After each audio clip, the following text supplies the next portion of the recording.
Terkuak biang kerok yang bikin rumah tangga Dewi Persik hancur, peran Ibu Angga Wijaya bocor. Terkuak biang keladi yang bikin rumah tangga Dewi Persik dan Angga Wijaya retak, ada peran orang dalam?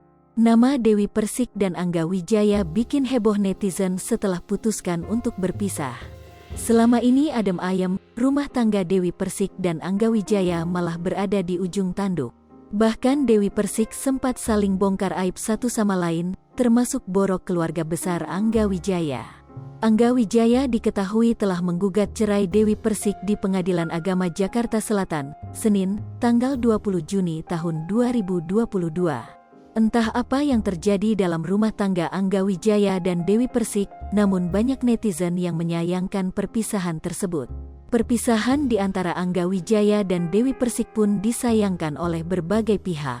Dewi Persik mengaku terpukul saat sang mertua membandingkan dirinya dengan wanita lain.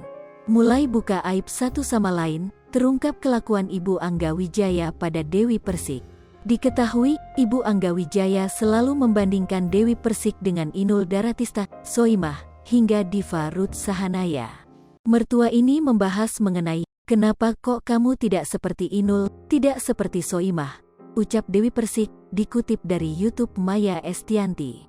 Ternyata, masalah yang disoalkan mertua Dewi Persik adalah Angga Wijaya yang masih ikut bekerja. Diketahui, Angga Wijaya merupakan manajer pribadi Dewi Persik yang kemudian dinikahi. Hingga kini, Angga Wijaya masih setia dengan pekerjaan itu. Karena suaminya itu tidak ikut kerja, kayak Bunda Ruth Sahanaya, lanjut Dewi Persik. Yang diinginkan oleh mertuanya selama ini, Angga Wijaya tidak perlu lagi bekerja dan hanya diam di rumah. Jadi polemik itu, maunya orang tuanya itu sudah di rumah saja, kan malu kalau suaminya ikut kemana-mana katanya lagi. Dewi Persik rupanya memendam kekesalan tersebut sudah teramat lama. Dewi Persik saat menyayangkan keterlibatan sang mertua di kehidupan rumah tangganya dengan Angga Wijaya.